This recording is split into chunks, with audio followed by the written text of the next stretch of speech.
Good evening. রাত্রি 11:15। তা যেমনটি কথা ছিল, ক্লাস শুরু করছি। আগে দেখি ফেসবুক ঠিক আসছে কিনা। হ্যাঁ, ফেসবুকটা দেখছি। চলো,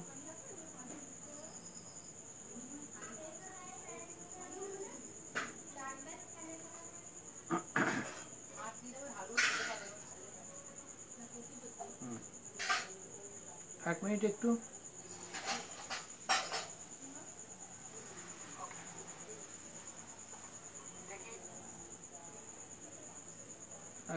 এক মিনিট হয়ে এসছে। ছবি ক্লিয়ার আছে? ছবি সাউন্ড ক্লিয়ার? ঠিক আছে মনে হচ্ছে।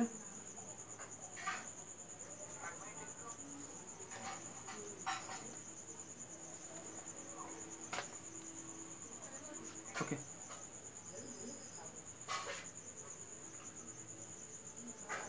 নবদ্বীপ রেজ একাডেমিতে স্বাগত। আমি দেবেন্দ্র স্যার। আজকে আরেকটা সেশন নিয়ে আসছি।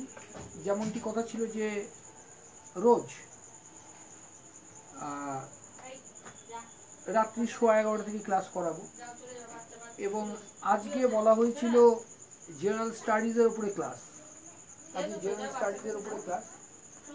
তা জেনারেল স্টাডি ক্লাস শুরু করার আগে কয়েকটা কথা বলবো। যেটা জেনারেল স্টাডি,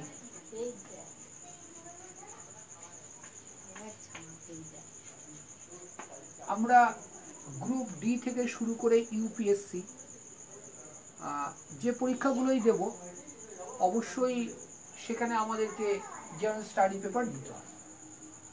আর মনে রাখবে যে অঙ্ক, ইংরেজি এবং রিজনিং, এই তিনটে পেপার যতটা সিরিয়াসলি নিতে হয় তার থেকে একটু বেশি সিরিয়াসলি নিতে হয় জেনারেল স্টাডিজ পেপারকে। জেনারেল স্টাডি পেপার তোমরা তিনভাবে বা তিনটে অ্যাঙ্গেলে পড়তে হয়। হ্যাঁ, একটা হচ্ছে সাবজেক্ট জিকে। সাবজেক্ট জিকে বলতে বোঝা হচ্ছে ইতিহাস, ভূগোল, বিজ্ঞান, সংবিধান, আর তারপর তোমার 5 ইয়ার প্ল্যানিং, ইকোনমিক্স, এইগুলো, সায়েন্স, টেকনোলজি, ইভিএস, এইগুলো রয়েছে। এটা একটা পার্ট সাবজেক্ট জিকে। দ্বিতীয় যে পার্টটা হচ্ছে স্ট্যাটিক জিকে। স্ট্যাটিক জিকে সম্পূর্ণ মুখস্থ করা। এটা সাবজেক্ট জিকে যদিও মুখস্থ করা না, এটা বোধের ব্যাপার। স্ট্যাটিক জিকে সম্পূর্ণত মুখস্থ করা। এখানে শিল্প, সংস্কৃতি, খেলাধুলা, এই জিনিসগুলো থাকছে। আরো একটা পার্ট যেটা বলা হয় কারেন্ট অ্যাফেয়ার্স। অবশ্য স্ট্যাটিক জিকেতে বেশ কিছু কারেন্ট অ্যাফেয়ার্সও থাকে, এবং সাবজেক্ট জিকে থেকেও কিছু কারেন্ট অ্যাফেয়ার্স থাকবে। তাহলে এই তিনটে যে স্কেল, এই তিনটে স্কেলে বিভক্ত আমাদের জেনারেল স্টাডিজ পেপারটা। বারবার ক্লাস করাতে গিয়ে আমি যে কথাটা বলি যে অনেকেই বলে কারেন্ট অ্যাফেয়ার্সের ব্যাপারটা, আমি অবশ্যই বলবো এবং বলে আসছি। লাস্ট টু ইয়ার্স মানে গত 2 বছরের যেটা কারেন্ট অ্যাফেয়ার্স, সেটা তোমাকে খুব ভালোভাবে করে যেতে হবে। কারণ দেখো, এটা অন্যান্য 10টা পরীক্ষার মতো নয়। চাকরি পরীক্ষা তুমি জানো যে সম্পূর্ণত ভিন্ন। এবং এখানে সব থেকে বড় যে ব্যাপারটা হলো, এখানে পাস মার্ক বলে কিছু থাকে না, তাই তো? এবার সাবজেক্ট জিকের কথা বলবো। সাবজেক্ট জিকে তোমার ক্লাস 7 to 10 and 11, 12 এই সিলেবাসটা থাকছে। লিটারেচার এবং অঙ্ক ছাড়া যেগুলো করো সেটাই তোমার জেনারেল স্টাডিজ। তার মধ্যে তুমি হিস্ট্রি পাও। মনে রাখবে এই হিস্ট্রিকেও তোমাকে 4টে পার্টে ভাগ করতে হয়। আজকে এটা বলছি একটা কারণে যে কিভাবে জিকে প্রস্তুতি নেব সেটা। For all the exams including UPSC, পড়তে হয় এনসিয়েন্ট, পড়তে হয় মিডিভেল বা এটাকে বলতে হলো সুলতানেট, মুঘল পুরো রয়েছে, পড়তে হয় ফ্রিডম মুভমেন্ট, পড়তে হয় 1947 টু 1950 ইতিহাস। এর সাথে ঢুকে যাচ্ছে তোমার দক্ষিণ ভারতের ইতিহাস, দক্ষিণ ভারতের।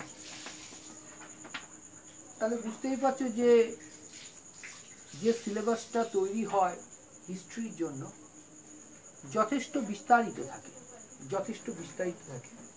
সে কারণেই বলা হয় ক্লাস 7 to 10 যারা পড়তে হয় সকলকে এই টাইম ইতিহাসটা খুব ভালোভাবে দেখতে হয়। এরপরে অবশ্যই আমি বলবো 11-12 ক্লাসে যদি কেউ ইতিহাস থাকে সেটা মেনলি ভারতের ইতিহাস, ঠিক আছে, মেনলি ভারতের ইতিহাস এটা থাকে আমাদের। এবার দেখো সাবজেক্ট জিকে দ্বিতীয় পর্যায়ে যেটা আসবো, সাবজেক্ট জিকে দ্বিতীয় পর্যায়ে যেটা, দ্বিতীয় পর্যায়ে সাবজেক্ট জিকেতে পড়ছে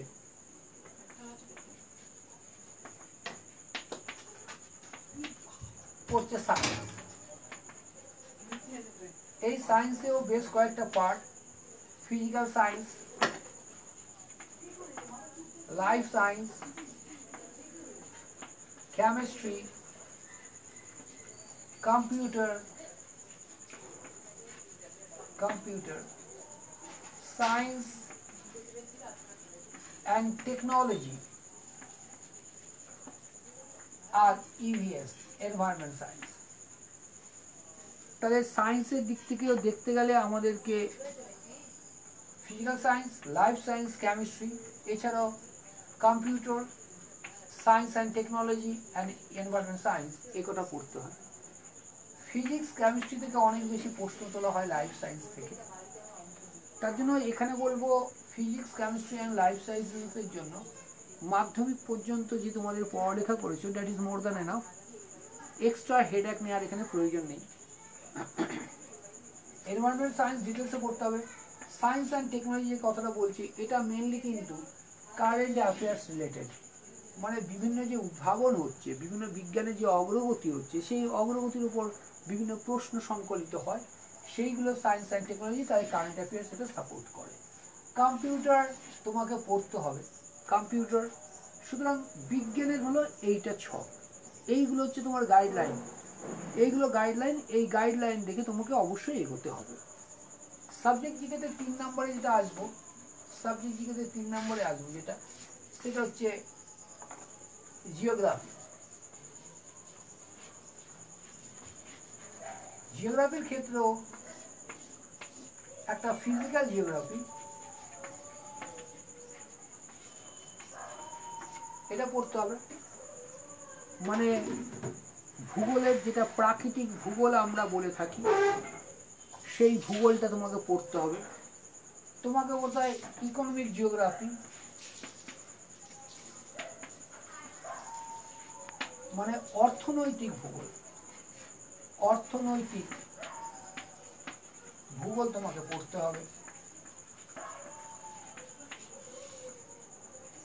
অর্থনৈতিক ভূগোল যখন পড়ছো তখন কিন্তু সবিস্তারে অধ্যয়ন বাধ্যতামূলক। এবং পশ্চিমবঙ্গের হয়ে যখন পরীক্ষা দিচ্ছ, মেনলি সিটি গ্রুপের জন্য যে আমরা প্রিপারেশন নিচ্ছি স্কুল সার্ভিসের, তার জন্য বা ডাব্লিউবিসিএস বা পিএসসি ক্লার্কশিপ বা মিসলেনিয়াস বা ডাব্লিউবিপি কেপি যা কিছুর জন্য মনে রাখবে পশ্চিমবঙ্গের ভূগোলও লাগে, এটা মনে রেখো, পশ্চিমবঙ্গের ভূগোলও লাগে। তাহলে ভূগোল যখন পড়ছি, ফিজিক্যাল জিওগ্রাফি, ইকোনমিক জিওগ্রাফি বা যেটাকে আমরা বলি অর্থনৈতিক ভূগোল এবং পশ্চিমবঙ্গের ভূগোল, এক্ষেত্রেও আমি বলবো, ক্লাস 9, 10 and 11, 12 যে বই আছে, 11-12 যে বই আছে that is more than enough. কিন্তু বারবার একটা কথা বলার যে জিকে পেপার বলো বা যেই পেপারই বলো তুমি, তোমাকে যথেষ্ট কি বলবো বুদ্ধিমত্তার সাথে এবং ডিটেলসে পড়তে হবে। এর মানে এই না যে তুমি শর্টে পড়ে বেরিয়ে গেলে। শর্টে পড়ে বেরোলে কিন্তু কাজটা দেবে বলে মনে হয় না, কাজটা দেবে বলে মনে হয় না। এক মিনিট।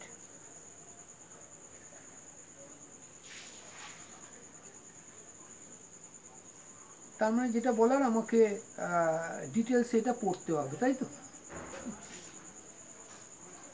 এবার যে কথাটা বলছি, তাহলে এটা গেল আমাদের জিওগ্রাফি। পরের যে পেপারটা, হিস্ট্রি গেল, জিওগ্রাফি গেল, সায়েন্স গেল। এবার যেটা আসবো সেটা যে কনস্টিটিউশন বা ইন্ডিয়ান কনস্টিটিউশন, এটাকে তুমি বলো ভারতীয় সংবিধান। ভারতীয় সংবিধান এটা মেনলি একাদশ দ্বাদশ শ্রেণীতে যারা পলিটিক্যাল সায়েন্স বা গ্র্যাজুয়েশনে যারা পলিটিক্যাল সায়েন্স রাখে তারা এই পেপারটা পাও। আর যারা যারা আর্টস নিয়ে পড়ো বা পলিটিক্যাল সায়েন্স রাখো না তারা এই পেপারটা পাও না। কিন্তু এই পেপারের ওপরে একটা ভালো কি বলবো ভালো পরিচিত থাকা একান্ত আবশ্যক, কেন প্রচুর পরিমাণ প্রশ্ন এখান থেকে হবে। তা ইন্ডিয়ান কনস্টিটিউশন একটা পার্ট। তারপরে বলবো ইকোনমিক্স। আও বইয়ের নাম বলিনি, দেখো ভারতীয় সংবিধান আমি সবসময় বলবো গ্র্যাজুয়েশন লেভেলের বই পড়ো। গ্র্যাজুয়েশন লেভেলের বই যদি তুমি পড়ো তাহলে অটোমেটিক্যালি তোমার ডেপথ অনেকটা পারবে। হিস্ট্রিটাও তাই করো, হিস্ট্রিটাও গ্র্যাজুয়েশন লেভেলের পড়ো, কারণ হিস্ট্রি অ্যান্ড পলিটিক্যাল সায়েন্স মানে কনস্টিটিউশন গ্র্যাজুয়েশন লেভেলের পড়াটা সব থেকে বেশি বুদ্ধিমানের কাজ। এবং যারা চাকরি পরীক্ষায় পাচ্ছে মানে সফল হচ্ছে, ইভেন ইউপিএসসি বা অন্য যে কোনো পরীক্ষা, আমি বলবো বা আমার এখান থেকে যারা সফল হয় বিভিন্ন পরীক্ষায়, তাদের কিন্তু আমি গ্র্যাজুয়েশন লেভেলের বই থেকে অন্তত কিছু হোক না হোক হিস্ট্রি এবং কনস্টিটিউশনটা করে। এবার ইকোনমিক্সটাও কিছু থাকে, মানে ইকোনমিক্সটা আরও বিস্তৃত। আমি আসছি ইকোনমিক্স বলতে প্রকৃত ইকোনমিক্সটা না, মেনলি আমাদের পড়তে হয় মার্কেট, পড়তে হয় ইন্ডাস্ট্রি, পড়তে হয় ব্যাংকিং সার্ভিস, পড়তে হয় ইনফ্লেশন, পড়তে হয় পভার্টি, ওয়ার্ল্ড ব্যাংক, 5 ইয়ার প্ল্যানিং, নীতি আয়োগ। তাহলে এইগুলো থেকেই ইকোনমিক্সের প্রশ্ন হয় এবং এইগুলোর জন্য একাধিক বই তোমার প্রয়োজন।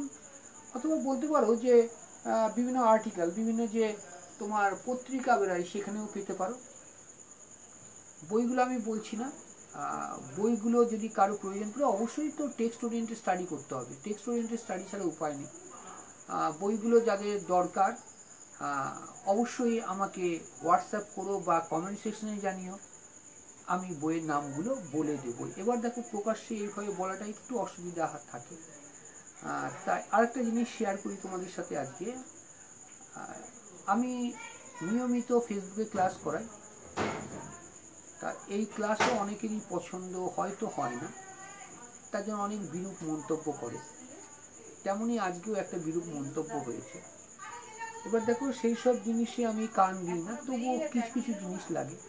আমি এই ক্লাসটা করি দুটো স্বার্থে, এক হলো অবশ্যই আমার প্রচার স্বার্থ। এবার মিথ্যা বিজ্ঞাপন করে তোমাকে ঠকাতে আমি চাই না। এবং দ্বিতীয়, বহু পরিমাণ ছেলে মেয়ে আছে যারা ক্লাস করতে পারে না অথবা বুঝে নিতে চায় যে কোথায় গেলে ক্লাসটা ভালো হবে, সেই কারণেও এটা। সুতরাং আমি মনে করি তুমিও মিথ্যাতে থাকবে না, আমিও তোমাকে মিথ্যা প্রলোভন দেবো না, এই কারণে লাইভ ক্লাসগুলো পড়ানো হয়। কোনো রেকর্ডেড ক্লাস আমার হয় না, তুমি জানো। সে যাক, ইকোনমিক্সের উপরে গেল। এইবার সাবজেক্টে আর তেমন কিছু নেই, সাবজেক্ট পেপারে আর তেমন কিছু নেই। এবার যেটা পেপারটা আছে সেটা হচ্ছে স্ট্যাটিক জিকে। স্ট্যাটিক জিকে আমাকে মুখস্থ করতে হবে। এখানে ভারতীয় সম্প্রদায়, Indian cinema, art and culture, education, বিভিন্ন খেলা বিভিন্ন খেলা, পুরস্কার,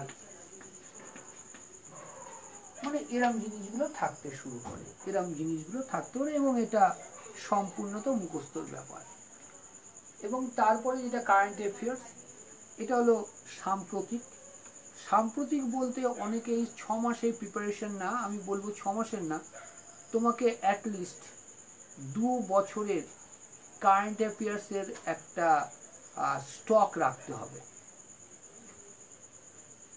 তাহলে এইগুলো যদি করো তাহলে সাফল্যের সম্ভাবনা প্রচুর পরিমাণে বেড়ে যায়, এটা অস্বীকারের কোনো উপায় নেই। মোট কথা হলো, দেখো তোমাকে অত্যন্ত খাটতে হবে, খাটনিটাও সম্পূর্ণ আলাদা। তা কিছু লোক আমাদের বলে, এখন বড় বড় কোট প্যান্ট পরে ডিজিটাল বোর্ডের সামনে বলে, এবং সম্পূর্ণ কর্পোরেট স্টাইলে বলে আমরা সেটা বিশ্বাস করিনি ওপর দেখে। এবার সেক্ষেত্রে অনেক ক্ষেত্রে জলে না নেমে জলের গভীরতা নির্ণয়। তো একটা কথা আমি বারবার বলি, অনেকে বলে যে প্র্যাকটিস সাফল্য সুনিশ্চিত করে, কথাটা সম্পূর্ণ ঠিক নয়, অংশত ভুল রয়েছে। প্র্যাকটিস তোমাকে একটা রেজাল্ট দেয়, সে রেজাল্টটা সাফল্য হতে পারে, ব্যর্থতাও হতে পারে। সাফল্য আনবে তখনই যখন তোমার প্রিপারেশনটা 3টে অ্যাঙ্গেলে থাকবে। নাম্বার 1, সঠিক স্ট্র্যাটেজি মেনটেন করে। নাম্বার 2, সায়েন্টিফিক অ্যান্ড সিস্টেমেটিক, এবং আরেকটা হচ্ছে কি, এক্সাম ওরিয়েন্টেড। এই 3টে সংমিশ্রণে যদি আমরা প্র্যাকটিস করি তাহলে গিয়ে সাফল্য আসবে, নয়তো কিন্তু সাফল্য আসবে না। বহু বাচ্চা আছে প্রচণ্ড খাটে, সারা দিন রাত খাটে, কিন্তু তাদের সাফল্য বহু দূরে। কারণ ওই একটা, without having proper plan or strategy or exam oriented or scientific or systematic preparation তারা করে না, কিন্তু খাটে প্রচণ্ড। সুতরাং সেই খাটনিতে খেটে লাভ নেই, আমাকে চাকরি পেতে হবে, এবং ঠিক সেইভাবে জানতে হবে কোথায় কতটা পড়ব, কোথায় গিয়ে থামবো, কোন জায়গাটা বাদ দেব। খুব ভালোভাবে শুনবে, কোন জায়গার কতটা পড়ব, কোথায় গিয়ে থামবো, আর কোন জিনিসটা সম্পূর্ণ বাদ দেবো, এই জ্ঞানটা যদি তোমার মধ্যে আসে তাহলে বলা যায় যে কম্পিটিটিভ পরীক্ষার জন্য তোমার প্রিপারেশনটা তোমার সঠিক পথে চলছে। আদারওয়াইজ কিন্তু লক্ষ লক্ষ ছেলেমেয়ের মধ্যে নিজের স্থানটা করে নেওয়া অত্যন্ত কঠিন। জিকে আমি সবসময় বলবো, জিকের কথা মানে জেনারেল স্টাডিজের কথা, বুকস ওরিয়েন্টেড হোক, এবং that should be text book. আমি সবসময় বলবো টেক্সট বুক দেখে তুমি ক্লাস করো, টেক্সট বুক দেখে যদি তুমি পড়ো তাহলে কিন্তু তোমার ঠকবার সম্ভাবনা বিন্দু মাত্র থাকছে না। টেক্সট বই দেখে পড়তে হবে। এই কম্পিটিশন বা এই কম্পিটিটিভ এক্সাম এক ধরনের ম্যারাথন প্র্যাকটিস, ম্যারাথন প্রিপারেশন। সেই প্রিপারেশনের জন্য তুমি প্রস্তুত থাকো। এবার তুমি বলবে যে sir group C group D তো বেশি দিন বাকি নেই। সম্পূর্ণ সত্যি কথা বলেছ, মিথ্যে কথা বিন্দুমাত্র নয়, কিন্তু ব্যাপারটা হলো কি জানো, ব্যাপারটা ওইখানে নয়, ব্যাপারটা অন্য জায়গায় রয়েছে। ব্যাপারটা হয়েছে তোমার কি পরীক্ষা, group C and group D. তাহলে পরীক্ষা এটা কি, বিভিন্ন কম্পিটিটিভ পরীক্ষা যায়, তার মধ্যে এটা প্রাথমিক পর্যায়ের পরীক্ষা। প্রাথমিক পর্যায়ের যখন পরীক্ষা তখন একটা কথা মনে রাখবে, তুমি আজ থেকে, তো আমি ধরলাম 30-45 দিন তোমার সময় আছে, 60 দিন সময় থাকলে তো কোনো অসুবিধাই নেই। আমি মনে করলাম 45 দিন বা 30 দিন সময় আছে। 30 দিনও যদি সময় থাকে তুমি ক্র্যাক করতে পারো স্ট্র্যাটেজি মেনটেন করে।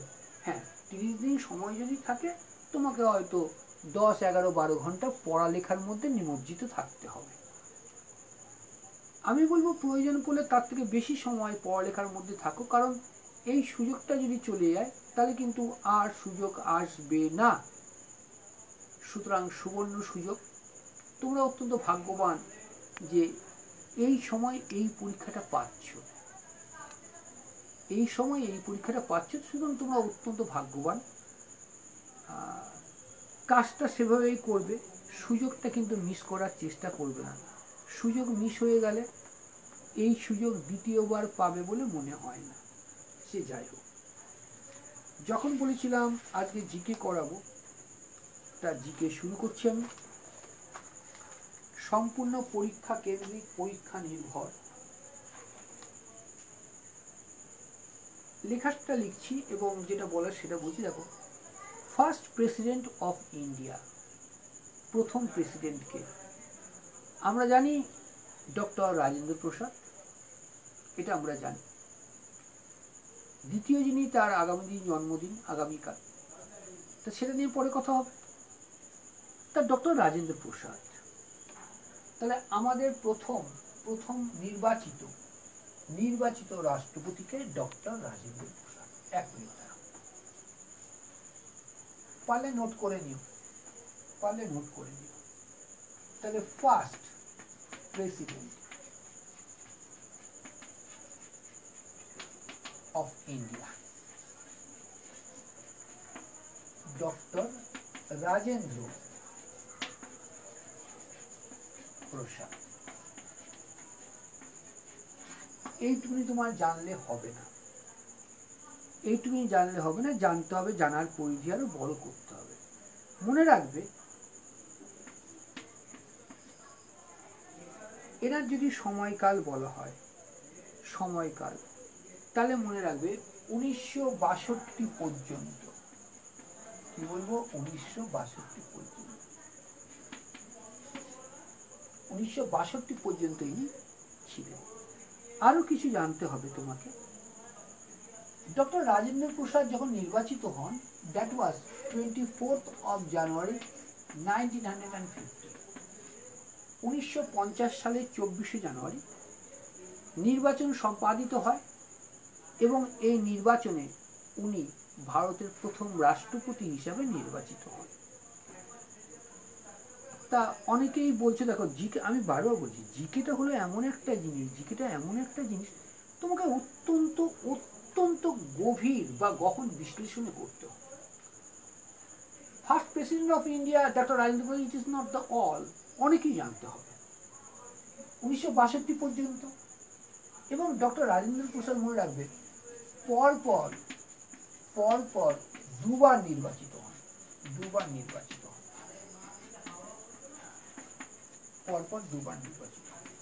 এটা বলে রাখো। তুমি জানো যে প্রতি 5 বছর অন্তর আমাদের রাষ্ট্রপতি নির্বাচন হয়। আমেরিকায় 4 বছর অন্তর। তাহলে আমেরিকার রাষ্ট্রপতির সাথে আমাদের রাষ্ট্রপতি অথবা ব্রিটেনের রানী বা রাজার সাথে আমাদের রাষ্ট্রপতির কিছু পার্থক্য রয়েছে। তা পার্থক্যটাও ডিসকাস করছি। এর জন্য বলি, জিকেটা কিন্তু সম্পূর্ণ ডিসকাসের ওপর ডিপেন্ড করে। এই না যে এমসিকিউর মতো মুখস্থ করে চলে গেলাম। এমসিকিউর মতো মুখস্থ যে করে, তারা ডুইং নাথিং, বাট কিছু তো হচ্ছে। কি হচ্ছে? ওয়েস্টেজ অফ টাইম, এবং নিজের কনফিডেন্সটাও ওখানে তোমরা হারিয়ে ফেলো। দেখো, আমাদের president India, USA president and UK king or queen। মনে রাখবে, প্রেসিডেন্টের যে স্ট্যাটাস, হ্যাঁ, সেটা ইউকে থেকে, কিন্তু নামটা পদটা হচ্ছে আমেরিকা থেকে। তাহলে প্রেসিডেন্ট যে পদটা সেটা হচ্ছে আমেরিকা, কিন্তু স্ট্যাটাসটা নেওয়া হয়েছে কোত্থেকে? ইউকে থেকে। তাহলে কি? আমাদের প্রেসিডেন্ট কিন্তু মনে রাখবে নমিনাল হেড, মনে থাকবে, কিন্তু ইউএস এর প্রেসিডেন্ট যিনি, এক্সিকিউটিভ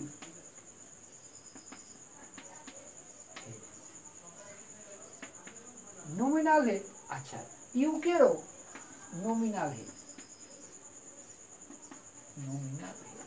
মনে রাখবে। তো এবার কথা হচ্ছে এক্সিকিউটিভ হেড, নমিনাল হেড, এইগুলোর মানে কি? এইগুলোর মানে কি? খুব সুন্দর, মানে খুব সুন্দর। এক্সিকিউটিভ হেড মানে হচ্ছে প্রকৃত শাসক, প্রকৃত শাসক বা প্রকৃত প্রশাসনিক প্রধান। নমিনাল হেড মানে হচ্ছে নাম সর্বস্ব, নাম সর্বস্ব প্রধান।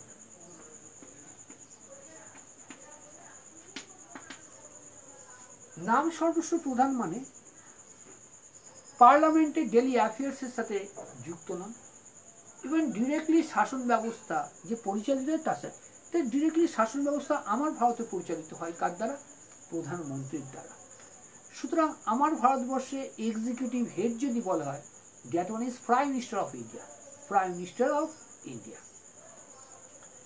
তা রাজা, এইখানে যে রাজা বা রানী, সে হচ্ছে দেখো বংশানুক্রমিক, বংশানুক্রমিক। কিন্তু আমার ভারতে এটা ইলেক্টেড, আমেরিকারও ইলেক্টেড, আমেরিকারও ইলেক্টেড। তার মানে এই তিনটে প্রেসিডেন্ট বা রাজা রানী যা থাকুক, সেটা আমাকে ভালোভাবে বুঝে নিতে হবে। তাহলে যেটা বোঝানোর সেটা হচ্ছে আমেরিকার প্রেসিডেন্ট ইলেক্টেড 4 বছরের জন্য এবং উনি এক্সিকিউটিভ হেড। ভারতে যে রাষ্ট্রপতি নামটা আমেরিকারই, কিন্তু রাষ্ট্রপতি ভারতে নির্বাচিত বটে, আমেরিকার মতোই নির্বাচিত, 5 বছর অন্তর, এখানে হয় আমেরিকায় 4 বছর অন্তর, কিন্তু নাম সর্বস্ব শাসক তিনি। তিনি কিন্তু নমিনাল হেড, তিনি কিন্তু এক্সিকিউটিভ হেড নন। এক্সিকিউটিভ হেড আমার ভারতবর্ষে কে? রাজা, সরি, প্রাইম মিনিস্টার। ইউকেতে যাব, ইউকের যেটা পার্লামেন্টারি সিস্টেম সেটাই তো আমরা অ্যাডাপ্ট করেছি, এবং সেখানে যে রাজা বা রানী এক্সিকিউটিভ হেড না, উনি হচ্ছে নমিনাল হেড, সেই স্ট্যাটাসটাই আমরা নিয়েছি এখানে। কিন্তু আমাদের রাষ্ট্রপতি নির্বাচিত হন, ওদের যে প্রধান, প্রধান বলতে রাজা বা রানী, তারা নির্বাচিত না, বংশানুক্রমিক হন। ক্লিয়ার এটুকুনি? ওকে। জিকে খুব ভালো, হেভি ইন্টারেস্টিং, জানো তো, জিকে হেভি ইন্টারেস্টিং। রসবোধ জাগ্রত করতে হবে, নয়তো পড়ালেখাটা বিস্বাদ হয়ে যায়। হ্যাঁ, তুমি নিঃসন্দেহে দেখো, তোমাকে চাকরি পেতে হবে, তা তোমার সাথে স্যারের একটা সম্পর্ক থাকা ভালো, উচিত, অত্যন্ত, যেটা কি বলে, বাস্তবোচিত সম্পর্ক। তুমি যতটা খাটবে, তোমার মাস্টারমশাই তোমার থেকে বেশি না খাটে, তুমি মনে করে রাখো তুমি চাকরি পাবে না। তার মানে শিক্ষককেও অন্তত ছাত্র থেকে একটু বেশি খাটতে হয়, প্রত্যেকটা ছাত্রের প্রতি নজর দিতে হয়। তবে কি এরকম না যে ঘর ভর্তি স্টুডেন্ট, ঘর ভর্তি স্টুডেন্ট, অনেক সময় স্যারই জানে না স্যার কি পড়াচ্ছে। এটাই হলো যেন অত্যন্ত বাস্তবতা। অনেকে আছেন যাদের দেখা যায় নিজেরাই হয়তো 22-23 বছরের ছেলে মেয়ে, তারা পড়াচ্ছে, অবশ্যই সম্মান করি তাদের, তাদের বুকের পাটা আছে। কিন্তু ব্যাপারটা হলো, দেখো একটা কথা মনে রাখবে, চন্দন চারা ও চন্দন গাছ, চন্দন কাঠ মানে বড় গাছে চন্দন, কিন্তু চন্দনের চারা গাছ বা অল্প বয়সী গাছে চন্দনের কোনো গন্ধ থাকে না। চন্দনকে গন্ধ অর্জন করতে হলে তাকে দীর্ঘদিন অপেক্ষা করতে হয়, এটাই স্বাভাবিক। এবং চন্দন একটা ছোট গাছ 50 টাকায় পাওয়া যায়, তোমার বাড়িতে রাখলে, বড় করলে হয়তো আর 150, 200, 500, 700, 1000, 1500 টাকা দাম হলো। আজ থেকে 1 বছর পরে সেটাই কোনো সেন্ট আসবে না। কিন্তু সেই গাছটাই যখন 40, 45, 50 বছর বা 60 বছর হলো, সেই গাছটার দাম বেড়ে দাঁড়ালো কয়েক লক্ষ টাকা। তাহলে এখানে একটা জীবন দর্শন আছে। অভিজ্ঞতা কথা বলে, অভিজ্ঞতা তোমাকে সফল করে তোলে, এবং তোমার সাথে যারা আছে তাদেরকেও সফল করে তোলে। সুতরাং এটা অভিজ্ঞতা। আমরা যখন চাকরি পরীক্ষা দিতাম, আজকে না, 1998, 99, 2000 সালে, তখন আমার বন্ধু বান্ধবরা যাদের কাছে পড়তো, তারা কিন্তু যথেষ্ট বয়স্ক ছিল। আজকে অবশ্য নবজাগরণ হতেই পারে। আর ডিজিটাল বোর্ড রয়েছে, বড় বড় লেকচার রয়েছে, এর সাথে ওর কন্ট্রোভার্সি রয়েছে, এইগুলোতে বেশ ভালোই আছি, তাই তো? কিন্তু সেভাবে তো তোমার চাকরি পরীক্ষা হবে না। চাকরি পরীক্ষা তোমাকেও খাটতে হবে, মাস্টারমশাইকেও যথেষ্ট যথেষ্ট গভীরভাবে খাটতে হবে, তাহলে গিয়ে হয়। যাক, এই কথা নিয়েও হয়তো কেউ কোনো ক্ষোভ উগলে দেবে, যেমনটা ক্ষোভ উগলে দেয়। এবার পরপর দুবার। এবং মনে রাখবে ইনি ডক্টর রাজেন্দ্র প্রসাদ, ডক্টর রাজেন্দ্র প্রসাদ, ইনি প্রথম রাষ্ট্রপতি। এবং মনে রাখবে পরপর দুবার যে হয়েছিল ইনি ইলেক্টেড হয়েছিলেন, এটা কিন্তু ভারতের ইতিহাসে প্রথমবার। মারাত্মকভাবে গান্ধীজম বা গান্ধীবাদী ছিলেন, পেশাতে আইনজীবী, কিন্তু পরবর্তীকালে ভারত স্বাধীন করার জন্য বা ভারতীয় স্বাধীনতা আন্দোলনে নেমে যাওয়ার জন্য উনি ফুল টাইমার পলিটিশিয়ান হয়ে যান। 1962 সালে তাকে ভারত রত্নে সম্মানিত করা হয়। 1962 সাল, 1962 সালে ভারত রত্ন। তাহলে এবার ভারত রত্ন কি? মনে রাখবে ভারত রত্ন হচ্ছে সর্বোচ্চ সিভিলিয়ান অ্যাওয়ার্ড, মানে সর্বোচ্চ নাগরিক সম্মান হচ্ছে ভারত রত্ন। আর একটা কথা, সংবিধান সভার অধ্যক্ষ ছিলেন শেষ পর্যন্ত।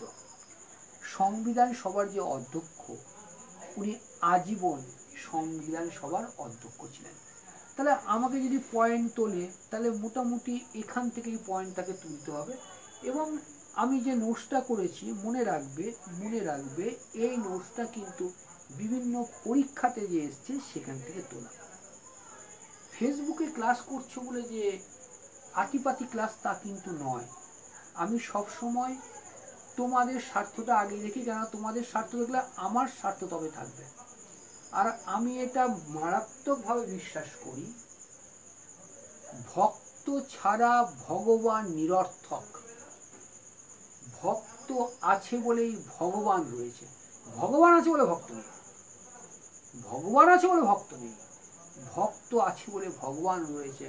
লাইকওয়াইজ দ্যাট, বিদ্যার্থী রয়েছে বলে শিক্ষকের অস্তিত্ব রয়েছে। শিক্ষক আছে বলে বিদ্যার্থী রয়েছে তা না, সম্পূর্ণ ভুল। বিদ্যার্থী রয়েছে বলে শিক্ষকের অস্তিত্ব রয়েছে, নয়তো শিক্ষকের অস্তিত্ব বিপন্ন। এটা আমি বিশ্বাস করি, আমাকে ছোটবেলা থেকে এটা শেখানো হয়েছে। তার জন্য যখনই সময় পাই আমি তোমাকে পড়াতে আসি, ভালো লাগে, জাস্ট আই লাইক ইট। তোমার সাথে সময় কাটাতে ভালো লাগে, অবশ্যই নিঃস্বার্থে না, প্রচার স্বার্থ আমার রয়েছে। তার জন্য বলি, তোমরা যারা দেখছো তারা যদি প্রচার করো। এবার দেখো, পড়ালেখার ব্যাপার তো, পড়ালেখার ব্যাপার এমনি লোকেরা দেখে না। যারা পড়ালেখা করে তারাও অনেক সময় দেখে না, কেন? তারা দিকভ্রান্ত, তারা বেশ কিছু কর্পোরেট জিনিস দেখতে ভালোবাসে। তার জন্য তোমরা যারা গুটি কয়েক ছেলে মেয়ে সত্যি সত্যি পড়ালেখা ভালোবাসো, তারা চেষ্টা করবে আমি যে চেষ্টা করছি তোমাদের জন্য, সেই চেষ্টাটাতে সফল হয়।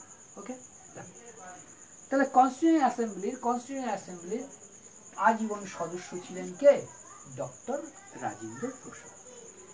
এবার দ্বিতীয় আসছি, প্রথম যখন আসলো প্রথম রাষ্ট্রপতি, তাহলে অবশ্যই বলতে হয় প্রথম প্রধানমন্ত্রী।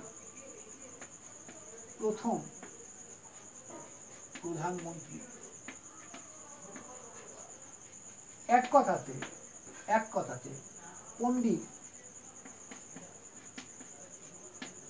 নেহেরু, তাই তো? অনেকে সুভাষচন্দ্র বোসকে বলে, হ্যাঁ সেটাও অবশ্যই, সেটা নিয়ে আমরা আলোচনা করব। যেহেতু চাকরির পরীক্ষা পড়ছি, আমাকে সম্পূর্ণ খুব ভালোভাবে জানতে হবে, সে বিষয়ে কথাবার্তা হবে। The first prime minister of India, free India, Pandit Jawaharlal Nehru. এই যে ফ্রি ইন্ডিয়া বললাম, ভালো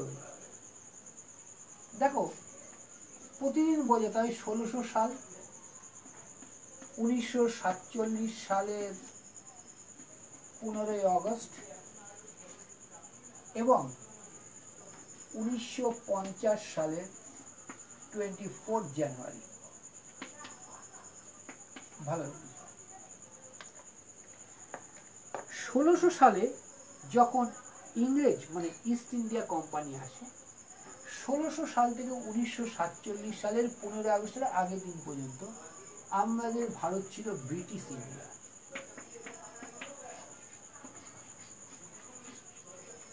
তাহলে 1600 সাল থেকে 1947 ব্রিটিশ ইন্ডিয়া।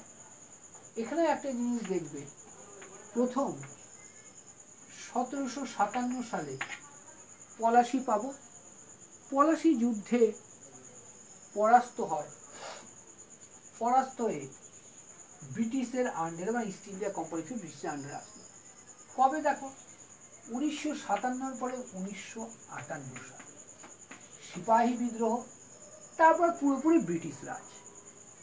একটা জিনিস লক্ষণীয়, ইংরেজ যারা তারা অত্যন্ত সুসভ্য জাতি, অত্যন্ত সুসভ্য জাতি, অস্বীকারের উপায় নেই। কেউ রাজনীতি রং নেবে না।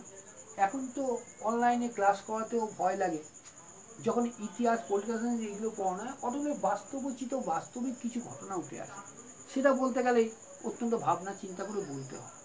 তাই বলছি অন্যভাবে কেউ নেবে না, অন্যভাবে কেউ নেবে না। তা 1857 দেখো, ইংরেজ আসলো 1600 সালে, কিন্তু 16 সালে এখানে ভারতবর্ষে না, মায়ানমারে ছিল, শ্রীলঙ্কাতেও ছিল। তখন ব্যবসায়ী থাকে, ভারতকে বুঝে নিতেই দেখো সময় লেগেছিল 157 বছর। 1600 সালে ভারতে পদার্পণ, 1757 সালে পলাশির যুদ্ধ, তার মানে 157 বছর পর্যবেক্ষণের পর উনি ভারতে সাম্রাজ্য বিস্তার করতে শুরু করে, এবং তারপরে 100টা বছর লাগলো সমস্ত ভারতকে ক্যাপচার করতে। তারপরে 1947 সাল, আগামী 90টা বছর পরে তারা ভারত ত্যাগে বাধ্য হলো আমাদের স্বাধীনতা সংগ্রামের জন্য। তাহলে 1600 সাল যেটা ছিল, 1600 সাল থেকে 1947-এর 15 আগস্ট আগে পর্যন্ত ছিল ব্রিটিশ ইন্ডিয়া। এবার 1947 থেকে 1950 পর্যন্ত ছিল ফ্রি ইন্ডিয়া। ভালো বুঝতে, এবার কত হলো ফ্রি ইন্ডিয়া? আমাকে একটু জল দিয়ে যাও তো, দাও 1 মিনিট দাও, বলা কি আছে, 1 মিনিট দাও, আমাকে একটু জল দাও তো, জল দাও একটু। তাহলে এবার যে কথাটা বলছি ভালোভাবে শোনো। তাহলে ফ্রি ইন্ডিয়া, তাই তো? তা ফ্রি ইন্ডিয়া মানে কি? ফ্রি ইন্ডিয়া কথার অর্থ হলো আমরা ব্রিটিশ, জল দাও জল, আমরা ব্রিটিশ শাসনাধীন থেকে আমরা মুক্ত পেলাম বা মুক্তি পেলাম।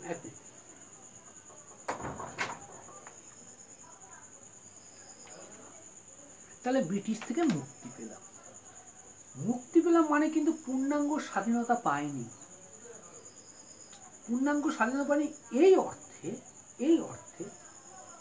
এই যে টাইমটা 1947 থেকে 1950 পর্যন্ত, এই সময়টা আমাদের যদি কোনো আইনের প্রয়োজন পড়তো, সেটা কিন্তু স্বাক্ষর করতেন ব্রিটেনের রানী এলিজাবেথ, ব্রিটেনের রানী। তাহলে বলা যায় যে আইন তৈরির ক্ষমতাটা আমাদের ছিল না, তাহলে আমরা সার্বভৌম ছিলাম না। এবার দেখো 1950 থেকে বর্তমান, বর্তমান কেন বলবো, হাজার হাজার বছর আরো আমরা থাকবো, হাজার হাজার বছর ভারতবর্ষ থাকবে, এবং ভারতবর্ষ নিজের গৌরবে রয়েছে, গৌরবেই থাকবে। তাহলে 1950 থেকে বর্তমান বা আগামী পর্যন্ত এটা হচ্ছে রিপাবলিক ইন্ডিয়া। রিপাবলিক ইন্ডিয়া অর্থ হচ্ছে প্রজাতন্ত্রী ভারত, প্রজাতন্ত্রী ভারত বা গণতন্ত্রী ভারত। তাহলে দেখছো তো 1600 সাল থেকে 1950 সাল পর্যন্ত, মানে 350 বছর, 350 ইয়ার্স আমরা উইথ দ্য ইন্ডিয়ান্স একটা কি বলবো, একটা বদ্ধ জায়গাতে ছিলাম। 1950 সালের 24শে জানুয়ারি আমাদের সংবিধান গৃহীত হলো এবং সেদিন থেকে আমরা প্রজাতন্ত্রী ভারত হিসাবে আমরা কি বলবো, উন্মুক্তভাবে আমরা থাকতে শুরু করলাম, সম্পূর্ণ স্বাধীনভাবে আজকে যেমনটি রয়েছে। তাহলে মনে থাকবে, তাহলে এই যে সময়টা প্রথম প্রধানমন্ত্রী কে ছিলেন? প্রধানমন্ত্রী ছিলেন পণ্ডিত নেহেরুজি। তা পণ্ডিত নেহেরুজির কথা বলতে হলে 1947 টু 1964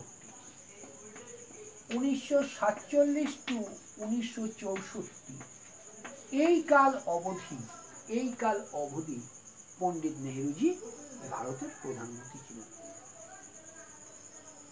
প্রখ্যাত আইনবিদ মতিলাল নেহেরুর সুযোগ্য সন্তান ইনিও আইন ব্যবসায়ী ছিলেন এবং এনাকে বলা হয় আধুনিক ভারতের রচয়িতা, আর্কিটেক্ট অফ মডার্ন ইন্ডিয়া। এটা ভুললে চলবে না। আজকে যা যা বড় বড় সরকারি প্রতিষ্ঠান দেখো, যা যা সবকটাই কিন্তু তৈরিতে উদ্যোগী ছিলেন, প্রত্যক্ষভাবে উদ্যোগী ছিলেন জওহরলাল নেহেরুজি। সুতরাং ভুল করলে চলবে না। তাহলে জওহরলাল নেহেরুজি, এবার জওহরলাল নেহেরুজির আর একটা সবে গুরুত্বপূর্ণ, উনি যেসব স্টেপ নিয়ে দেখো, প্রচন্ড মাত্রায় উচ্চ শিক্ষিত ছিলেন, দেশকে অসম্ভব ভালোবাসতেন। তা আনন্দ ভবন এলাহাবাদে, এটা মতিলাল নেহেরুর বাড়ি ছিল, সেটা ভারত সরকারকে দিয়ে দেওয়া হয়। এছাড়াও কয়েকটা জিনিস শিখব। দেখো, ইনি যেমন উচ্চমানের মানুষ ছিলেন, উচ্চ শিক্ষিত ছিলেন, এবং উনি যখন ভারত স্বাধীন হওয়ার পরে আমেরিকায় যান, তখন হাজার হাজার লোক রাস্তার দুধারে দাঁড়িয়ে তাকে দেখতে, সে কে ব্যক্তি যে ভারতের স্বাধীনতা আন্দোলনে অগ্রগণ্য ভূমিকা নিয়েছিল। মহাত্মা গান্ধী রয়েছেন, ওনাকে নেতাজি সুভাষচন্দ্র বোস সব, আরো সকলেই। তাহলে এনাকে মনে রাখবে যে গুট নিরপেক্ষ আন্দোলনের সাথে যুক্ত। ইনি গুট নিরপেক্ষ আন্দোলন। তাহলে এটা কি আসছি, দাঁড়াও,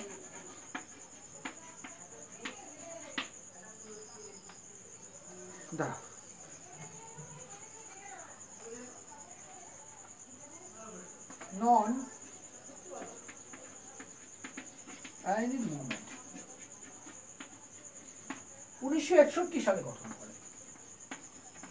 জোট নিরপেক্ষ আন্দোলন 1961 সালে উনি শুরু করেন। এখানে মনে রাখবে যে বলা হয় টিটো, নাসির, নেহেরু, এই তিনজন মিলে। তা টিটোকে দেখো, আচ্ছা আবার বলি, ইজিপ্ট, এই নাসির ইজিপ্টের, টিটো যুগোস্লাভিয়া, আর নেহেরু ইন্ডিয়া। তাহলে যুগোস্লাভিয়া, ইজিপ্ট, ইন্ডিয়া, এই তিনকে নিয়ে শুরু হয়েছিল জোট নিরপেক্ষ আন্দোলন। এবং এই জোট নিরপেক্ষ আন্দোলন সব থেকে বড় মুখ্যত ভূমিকা যে নিয়েছিল সে হচ্ছে ভারতের জওহরলাল নেহেরু। ঠিক আছে, মনে থাকবে। আচ্ছা, 14 নভেম্বর এই দিনটাকে চাইল্ডস ডে বা চিলড্রেন ডে বলা হয়, তার জন্মদিনকে সামনে রেখে, এটা মনে রেখো। তাহলে ভারতের প্রধানমন্ত্রী সম্বন্ধে এই জিনিসগুলো তোমার জানতে হবে। এবার কি ব্যাপারটা হলো, আরো অনেক বিস্তারে তোমাকে জানতে হবে, অনেক বিস্তারে, আদারওয়াইজ অসুবিধা, অনেকটা বিস্তারিতভাবে জানতে হবে। ক্লাসগুলো জয়েন করবে এবং ক্লাস নিয়মিত যখন জয়েন করবে, নিয়মিত তুমি ক্লাস পাবে। এবং জিকে ক্লাসটা আমি এভাবে করাতে ভালোবাসি, কারণ একটাই, আমি চাই সব পরীক্ষায় দেবে, কিন্তু আমি চাই তুমি সিভিল সার্ভিস দাও, ইউপিএসসিরও প্রস্তুতি নাও, ইউপিএসসির প্রস্তুতির পথে অন্যান্য যা পরীক্ষা ও সবকটাই দিয়ে যাব, কিন্তু মানসিকতা ঠিক করো যে ইউপিএসসি পরীক্ষা দেবে। মানসিকতা যদি ইউপিএসসি পরীক্ষার মধ্যে তৈরি করতে পারো, তাহলে আমি বলবো দেখো এই ক্লাসিক পরীক্ষাগুলো তোমার অনায়াসে বেরিয়ে যাবে, অনায়াসে। কিন্তু তবুও একটা কথা দেখো, চাকরি একটা তো দরকার, এটা অস্বীকারের উপায় নেই, চাকরি একটা দরকার রয়েছে। তা যেহেতু চাকরি একটা দরকার রয়েছে, তাহলে সামনে যে সুযোগ আছে আমি সেই সুযোগই নেব। এই যে সুযোগের সদ্ব্যবহার করে এই দিকে একমাত্র সাহসী ছেলে মেয়েরা, এবং তুমি সাহসী। আর একটা কথা মনে রেখো যে সেপ্টেম্বরের 16 তারিখ, সেপ্টেম্বর মাস চলছে, 16 তারিখে স্কুল সার্ভিস C&D গ্রুপ বেরোবে, দুটোই করবে, দুটোই করবে, অপশন যদি থাকে দুটোই করবে। আর হাতে যদি 30টা দিন থাকে, মনে করে রাখো, চ্যালেঞ্জ করে বলছি, 30টা দিন যদি থাকে, দ্যাট ইজ এনাফ তোমার সাফল্যের জন্য। কিন্তু খাটতে হবে সেভাবে যেভাবে বলবো, উইদাউট হ্যাভিং এনি রেস্ট। 10 থেকে 12 ঘন্টা তোমাকে পড়তে হবে যদি 30 দিন থাকে। আর যদি দেখা যায় 7 দিন আছে, তাহলে 8 ঘন্টা করে পড়বে, একদম হিসাব ক্লিয়ার। যেগুলো ইভেন আমি ফেসবুকেও চেষ্টা করবো সম্পূর্ণ ক্লাস আনা, যেগুলো করবো সেইগুলো দেখে যেও, তোমার কিন্তু পরীক্ষাতে অনেকটা বেশি সাপোর্ট করবে। পেড ব্যাচ চলছে, নতুন পেড ব্যাচে শুরু হবে 2-1 দিনের মধ্যেই, ভর্তি প্রক্রিয়া শুরু হয়ে গেছে। এখানে একটা কথা বলে নেওয়া দরকার, দেখো আমি তোমাকে ফেসবুকে ক্লাস করাই উইদাউট চার্জিং এ সিঙ্গেল পয়সা, তার মানে এ না যে তুমি বা যে কেউ আমার পেড ব্যাচে আসতে পারে। যখন তুমি অনেকেই প্রশ্ন করেছেন, জানতে চেয়েছিলেন, প্রত্যেককেই বলি পেড ব্যাচে এই যে মানে যেটা গ্রুপ C&D এর জন্য 60 দিন সময় নেওয়া হচ্ছে। 60 দিন যদি নাও হয়, 120টা ক্লাস তুমি পাবে লাইভ ক্লাস, 120টা লাইভ ক্লাস, 60খানা পাবে তোমার ভিডিও রেকর্ডেড ক্লাস। তার মানে অ্যাটলিস্ট 180টা ক্লাস তুমি পাবে। এবং 180টা ক্লাস করে কোনো বাচ্চা যদি এই পরীক্ষা ক্লিয়ার করতে না পারে, আমি বলছি সে অন্য কোথাও গিয়ে এই পরীক্ষা ক্লিয়ার করতে পারবে না। সম্পূর্ণ পরীক্ষা ওরিয়েন্টেড নোটস, সব কিছু বোর্ডে বোঝানো হবে, সব কিছু বোর্ডে। যখন কেউ পেড ব্যাচ আসে, অবশ্যই দায়বদ্ধতা অনেকটা বেড়ে যায়, অবশ্যই স্বাগত। হ্যাঁ, ব্যাচ প্রতি সবই 10 জন। আর টিউশন ফি আমি যে কথাটা বললাম, সবকটার একটা উচিত মূল্য থাকে। আমি তোমার পিছনে অত খাটবো, সুতরাং আমারও একটা সময়ের দাম আছে, তোমারও সময়ের দাম আছে, এবং আমার থেকে তোমার সময়ের দাম বেশি এই কারণেই তোমাকে চাকরি পেতে হবে। আমার চাকরি পাওয়ার প্রয়োজন নেই, চাকরি করতাম, চাকরি শেষ, দীর্ঘদিন ধরে পড়াচ্ছি, এটাই আমার পেশা, তাই চাকরি, কিন্তু তোমাকে চাকরি পেতে হবে। এর জন্য যেটা কোর্স ফি ঠিক করা হয়েছে, কোর্স ফি যেটা ঠিক করা হয়েছে, আমি প্রকাশ্যেই বলি, এরকম না যে ইনবক্সে আসো হ্যানা তেনা, এটা আমার পছন্দ না, এটাকে আমার ছোট লোক ভাবো না। যার সামর্থ্য আছে সে অবশ্যই ক্লাস করবে। এছাড়াও দেখো, বললাম যে লক্ষ লক্ষ ছেলেমেয়েরা তোমাকে সফল হতে হবে, এটা কোনো স্কুল কলেজে বলে। আরে স্কুল কলেজেরও পড়াতেও দেখা যায় প্রতি মাসে 4 থেকে 5 হাজার টাকা খরচ হয়, যদি ঠিক মতো পড়া হয়। প্রতি মাসে 4 থেকে 5 হাজার টাকা খরচ। যদি অত্যন্ত সাধারণভাবেও ক্লাস করা হয়, সাধারণভাবে পড়া হয়, সেখানেও দেখা যায় অ্যাটলিস্ট 4,000 টাকা করে খরচ করে, 3,000 টাকা করে খরচ করে, তাই সে যাক। টোটাল কোর্স ফি আমার, টোটাল কোর্স ফি, টোটাল ফি C&D গ্রুপের জন্য 12,000 টাকা। ইয়েস, 12,000 টাকা আমার কোর্স ফি। এটা 3টে ইনস্টলমেন্টে নিতে হবে, 4,000, 4,000, 4,000, 15 ডেজ গ্যাপে, 15 ডেজ গ্যাপে। তার মানে উইদিন 1.5 মান্থসে তোমাকে টোটালটা কমপ্লিট করতে হবে। এবং 1.5 মান্থসেই আমি কিন্তু কোর্সটাও টোটাল কমপ্লিট করব। তারপরে শুরু হয় রিভিশন এবং অ্যাডভান্স প্র্যাকটিস। অনলাইন অফলাইন দুটোই কোর্স ফি এক, এরকম না যে অফলাইনে বেশি অনলাইনে কম, না, দুটোই এক। যারা নবদ্বীপ সেন্টারে করতে আসতে পারে, জাস্ট ওয়েলকাম, অলওয়েজ ওয়েলকাম। মনে রাখবে 60টা যে ক্লাস, প্রতিদিন ক্লাস হবে, প্রতিদিন 2 থেকে 3টে করে ক্লাস হবে, ভিডিও রেকর্ডেডও ক্লাস থাকবে। ব্যাচ ক্যাপাসিটি, আমার এখানে ব্যাচ ক্যাপাসিটি ম্যাক্সিমাম 10 জন, 10 জন ছেলে মেয়েকে নিয়ে ক্লাস করানো হয়, সেটা অফলাইন অনলাইন দুটোতে। বলো, তা একদিন শুনেছি, আর কেউ যদি মনে করে হ্যাঁ সত্যি সত্যি অত্যন্ত ফাইট করতে পারবো, খাটতে পারবো, তাহলে অবশ্যই স্বাগত। এবার খাটতে পারবে না, মানসিকভাবে চ্যালেঞ্জ গ্রহণ করতে পারে, এরকম ছেলে মেয়ে এসে লাভ নেই, কেননা তাদেরকে নিয়ে যুদ্ধ করা যায় না। যোদ্ধা লাগে, দেখো যোদ্ধারা সকলেই হয় কি, প্রথমে অনুপযুক্ত, তারপরে উপযুক্ত হয়। তাহলে উপযুক্ত হওয়ার, তার মধ্যে অবশ্যই একটা সাহস উদ্যম থাকা দরকার। এই উদ্যমী ছেলে মেয়েকেই আমি চাই, যাতে তারা অবশ্যই এই 8,000-এর মধ্যে তাদের নামটা থাকে। থ্যাংক ইউ, আগামীকাল দেখা হচ্ছে, সকলে ভালো থেকো, কালকে ইংলিশ ক্লাস করাবো। Thank you.